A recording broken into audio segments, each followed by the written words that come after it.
Okay, I'll just show you how to pair your mobile phone with the Bluetooth system in this Mercedes Benz. First of all, we make sure Bluetooth's on. Then we go to telephone.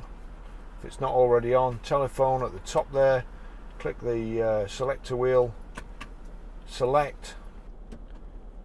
You've got data connections there, click that. Bluetooth telephones, click that. It's showing mine. Searching for Barry's iPhone, enter a passkey. So 0, 0, 0, 0. Turn the thumb wheel till we get to OK, and that's it. We just have to match it there, pair.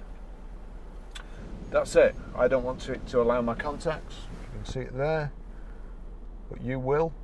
So that's it connected.